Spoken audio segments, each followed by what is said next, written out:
Pilot साहब बता रहे हैं, उसको धन्यवाद, बहुत धन्यवाद। और इस बार तमाम कोशिशों के बावजूद भी हम लोग सरकार नहीं बना पाए, लेकिन फिर भी आप सब लोगों ने बहुत सहयोग किया। सभी समाज के लोगों ने, हर धर्म बिरादरी जाति के लोगों ने बढ़ चढ़ कर कांग्रेस पार्टी की मदद करी और एक मजबूत विपक्ष आज प्रदेश में मिला है। आप जानते हो सरकार बनने के बाद एक विधानसभा चुनाव हुआ जो उपचुनाव था। वहां पर हमारे कांग्रेस के जो विधायक थे सरदार गुरमीत सिंह कुन्नर साहब, उनकी मृत्यु हो गई बीच चुनाव में, तो एक और उपचुनाव हुआ सरकार बनने के बाद। अब नियम ये बोलता है जब उपचुनाव होता है तो प्रत्याशी नहीं बदले जा सकते। जिसने नामांकन भर दिया वही उपचुनाव लड़ेगा, लेकिन जिसकी मृत्यु हो गई उसकी जगह आप कोई नया व्यक्ति आ सकता है। और ये गंगानगर जिला है बिल्कुल पंजाब पाकिस्तान के बॉर्डर पर, वहां पर उपचुनाव हुए।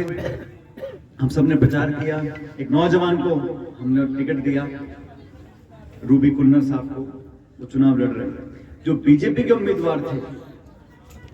बीच चुनाव में आचार संहिता लगी हुई है, चुनाव चल रहा है, और आचार संहिता जब होती है आप जानते हो, किसी एक मास्टर की, किसी एक हवलदार की आप पोस्टिंग नहीं कर सकते क्योंकि आचार संहिता लगी हुई है। उस बीच चुनाव में सारी नैतिकता को तार पर रखते हुए बीजेपी के उम्मीदवार को इस सरकार ने मंत्री बना दिया, उसको शपथ दिला दी चुनाव से पहले, और 10 दिन के बाद वोट पड़े। जब वोट पड़े तो वहां की जनता ने कांग्रेस पार्टी को वोट डाले, उस नौजवान को जिताया और मंत्री हार गए। वो मंत्री 10 दिन के मंत्री बने। और ये मैं आपको इसलिए बता रहा हूं कि भारतीय जनता पार्टी का तो करना ये चाहिए था, उपचुनाव के बाद अगर बीजेपी जीतती, वो व्यक्ति जीतते, उसके बाद उसको शपथ दिलाते तो उसका मान सम्मान रहता। और हम भी मंचों पर जाते हैं, अगर वहां जाके सरकार बोलती, मुख्यमंत्री बोलते कि भाई इसको जिता दो, इसको हम आगे जाके वो जिम्मेदारी देंगे। आपने शपथ दिला दी उसको बीच चुनाव में, और देखो जनता कहती महान है। हम सब लोग बोलते हैं कि जनता साहब सत्ता के साथ रहती है, सत्ता के दबाव में रहती है, सत्ता से चुंबक की चिपक के रहती है, लेकिन वहां के लोगों ने बता दिया कि हमें को मंत्री नहीं चाहिए, हमें तो अच्छा व्यक्ति चाहिए। और उन्होंने उस नौजवान को वोट डाले। रूबी की उम्र मेरे ख्याल 38-39 साल का है, उसके पिताजी की मौत होगी। मैं आपको इसलिए बता रहा हूँ कि जनता का मन जीतना, जनता का विश्वास जीतना, ये अलग तरह का काम उसके लिए करना पड़ता है। सिर्फ कलम से, सत्ता से, भाषण से, दबाव से लोगों का मन नहीं जीत सकते। और इसलिए आप सब लोगों ने जो आशीर्वाद दिया, इस पंचायत ने, इस पूरे क्षेत्र ने, मैं उसका बहुत आपका आभार व्यक्त करता हूँ। आप लोगों ने पूरा आशीर्वाद दिया। आजकल सब लोग जागरूक हैं, अखबार, टीवी, मोबाइल सब आप देखते हो। 10 साल से केंद्र में सरकार है और सरकार भी जनता ने बनाई है। दोनों बार पूर्ण बहुमत, बहुत सालों के बाद किसी पार्टी को पूर्ण बहुमत मिला है। और बीजेपी को 2014 में, 2019 में पूर्ण बहुमत जनता ने दिया। जब बहुमत दिया तो जनता ने किस बात पर बहुमत दिया? बीजेपी ने कहा ये महंगाई डायन हमें खा रही है, हम महंगाई से राहत दिलाएंगे, काला धन समाप्त करेंगे, किसान की आमदनी दुगनी करेंगे, 2 करोड़ नौजवान लोगों को हर वर्ष हम रोजगार देंगे। ये बात कही गई थी। इसी बात पर लोगों ने वोट डाला और उस जनादेश को हमने स्वीकार किया। हम भी सरकार में 10 साल रहे, मैं मंत्री रहा केंद्र में, लेकिन जब जनता ने निर्णय लिया तो उसका तो लोकतंत्र में सम्मान करना चाहिए। लेकिन दुर्भाग्य यह है कि 10 साल बीत गए, जो बातें कही गई, जो भाषण दिए, जो वादे किए लिखित में बीजेपी के मैनिफेस्टो में, उन सब कामों को करने से संकोच किया और नारे देते गए। Digital India, stand up India, fit India, yoga India, मतलब सब काम कर दिए, नोटबंदी कर दी, जीएसटी लगा दिया। लेकिन जो किसान खेती करता है, जिसको बीज लेना पड़ता है, खाद लेना पड़ता है, ट्रैक्टर चलाता है, बिजली का बिल भरता है, उसके क्या हालात हैं?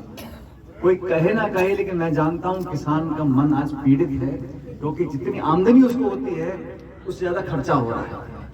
हमारे नौजवान जो शिक्षित हैं, जो पढ़े लिखे लड़के लड़कियां हैं, उनका भविष्य आज तो बहुत सुरक्षित नहीं है।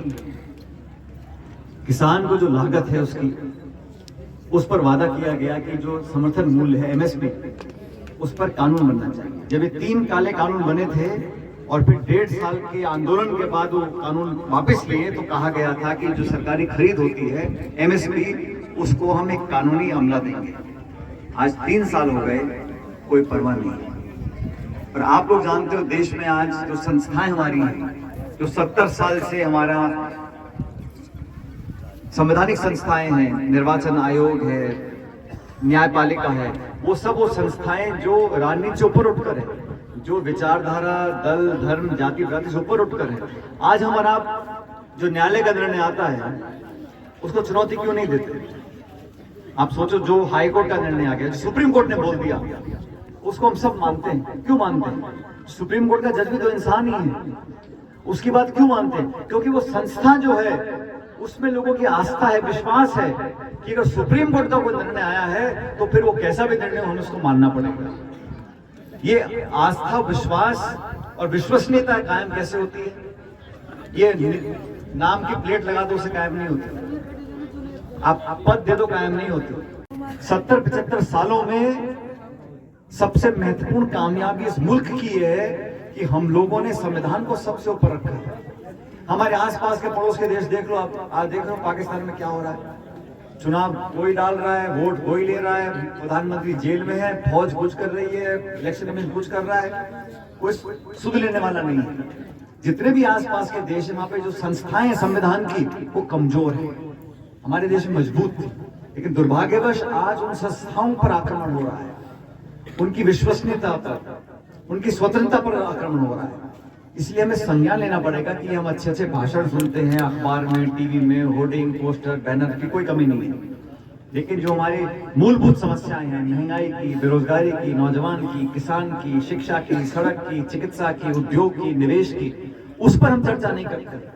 हम चर्चा करते हैं हिंदुस्तान की, पाकिस्तान की, हिंदू की, मुसलमान की, मंदिर की, मस्जिद की। भाई ठीक है, अच्छी बात है, लेकिन पेट भी तो पालना है, बच्चों का भविष्य भी हमको देखना है।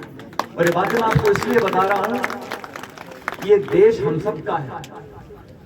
पार्टियां आई और चली जाएंगी, सरकारें बनी है, बिगड़ जाएंगी, लेकिन ये देश रहेगा, ये मुल्क रहेगा, ये हिंदुस्तान, ये मिट्टी जो है, ये सबसे ऊपर है। इसके देश की भलाई के लिए क्या करना है, इसको बारे में हमें सोचना पड़ेगा। मैं तो आपसे बातें इसलिए साझा कर रहा हूं क्योंकि मैं इन बातों के बारे में अक्सर मैं सोचता हूं। देश भर में जाने का मुझे मौका मिलता है और वैचारिक विरोध होता है। आप विरोध करो, अलग विचारधारा है, आप चुनाव लड़ो, मुद्दों पर लड़ो, अपनी रिपोर्ट कार्ड जनता को दिखाओ, हम भी दिखाएंगे, जो बेहतर होगा जीत जाएगा, कोई दिक्कत नहीं। मेरे खिलाफ भी जो चुनाव लड़े हैं, अजमेर से चुनाव लड़ी हमारी एक भाजपा के नेता थी, टोंक से केवल चुनाव 2 बार चुनाव लड़े हैं। जो भी चुनाव लड़ता है, कोई दुश्मनी किसी से नहीं है, प्रतिस्पर्धा है, 2 व्यक्ति हैं, 2 विचारधारा हैं, जौन सा बेहतर उसका वोट डाल दो। और टोंक के विकास के लिए जो भी वोट अपना योगदान देना चाहता है, वो किसी दल का हो, किसी विचार, मैं तो विपक्ष को खत्म कर दूंगा, कांग्रेस मुक्त भारत बना दूंगा। ये सोच लोकतंत्र के लिए भली नहीं थी। राजीव गांधी प्रधानमंत्री बने तो 425 एमपी थे उनके पास, 425, भाजपा के थे 2, लेकिन हमेशा विपक्ष को सम्मान दिया, उनकी बात को सुना। तो ये जो सोच बन गई है आक्रमण की, तनाव की, दबाव की, इनकम टैक्स की, ईडी की, सीबीआई की, सब तोड़ लो, बुझा दो, दबा दो, बात मत करने दो, ये हमारे भविष्य के लिए अच्छे संकेत नहीं। कृपया करके इन बातों के बारे में आप सोचो। मैं तो आप लोगों से मिलने, आपको धन्यवाद देने, सरपंच साहब का भाषण सुनने मैं तो भाई बहुत कोशिश कर ली, लेकिन दबाव इतना है कि यहाँ गृह मंत्री की चलती नहीं है। तो सरपंच महोदय थोड़ा ढील दो, इन्हें भी घूमने फिरने दो, काम करने दो। बाकी मुझे जो काम पंचायत में थे, मेरे ख्याल 1.5-2 करोड़ के काम हम लोगों ने कराए।